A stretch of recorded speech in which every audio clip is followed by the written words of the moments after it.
Oh, how does it feel after a year? Oo, Eto na siya. Eto na, finally. Happy kami na maipapalabas na siya. Actually, biglaan ang pagkalabas nito. Kahit Biglaan kami, pa yun? oo.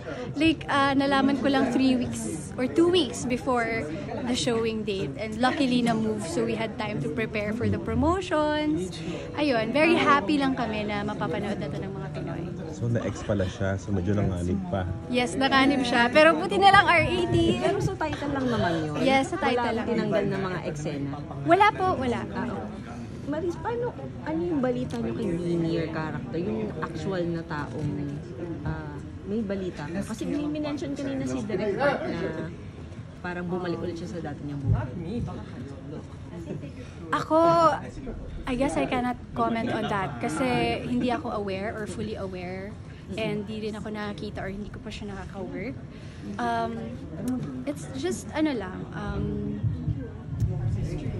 nakaka-concern lang na may mga ganung taong may nagawang mas ganun kasama at nakakapagbalik pa rin. So, it's very concerning na nalaman ko from you na nasa work pa rin siya. Yeah. Marisa, as an ally and gay icon nga, sabi nila. Yung role mo dito is mean girl siya eh. Di ba? Yes. Siya yung antagonist eh. Yes, So, siya yung orchestrator. oo eh. So, pwede talaga isipin na dahil si Maris yung gumanap, parang baka isipin ng iba, maganda talaga yung ginawa niya. Ay, okay yung ginawa niya. Ano mo doon, take mo doon? Hindi, ang gusto ko talaga, sabi nga ni Direk kanina, interesting because it's a fact. Likeable talaga ang mga taong may underlying issues and mga intentions.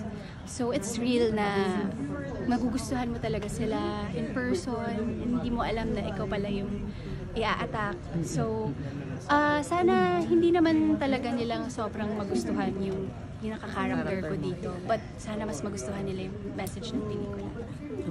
Yeah.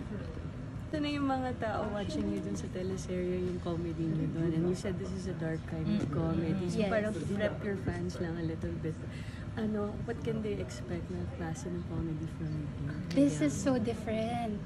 Kasi Beanie is a very dark character kasi. So may mga words doon na hindi pa siguro nila naririnig from me. Kasi sanay sila ako sa mga role na Cassandra sa Kang Show, mga ganong kind of comedy.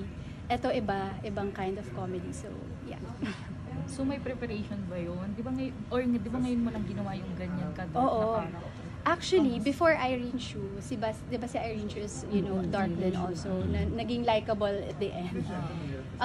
Ginawa ko si Beanie first. And she's the first darkest character na I've ever portrayed.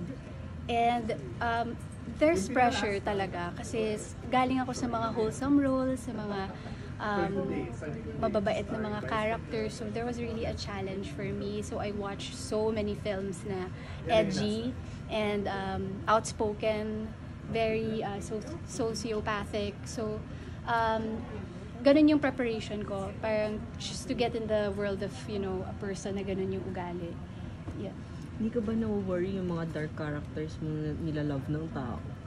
Hindi naman. Parang, I think, nangyayari talaga yun. Kasi, ewan ko ba, Because of you. Naku, hindi. Kahit siguro sa history, may mga fans talaga yung mga kontrabida. Hindi ko alam bakit. Palaaway ba't mga Pinoy? Kasi hindi ko alam ba't nagugustuhan. But thankful naman ako. Ang time din rin ng Beanie, ha? Beanie. Sige, ngayon ang Beanie. Beanie. Pero bad girl si Beanie here. Yes. Hindi lang bad. Mean girl. Mean. Evil. Or you liked it doing these edgy kind of characters? You want to push the... Yes, actually, sa film na to actually, dun ko nabukas yung door na, na-enjoy ko pala tong character na to because I control the scene. Kasi when you're the good one, you just accept the punches. And this one, you throw the punches. So parang you have the ability to, lagay mo yung gigil mo doon, ilagay mo yung inis mo doon. Ikaw ang magdadala ng mga eksena at tatanggapin lang ng mga kung sino man yung inaaway mo. So as an artist or an actress, nakakabuhay siya ng passion. Ganon. Love life wise, okay ka pa rin. We're good. Ah, you're good. Yeah. Yeah. Okay. Isa pa rin we're good. So na yung mga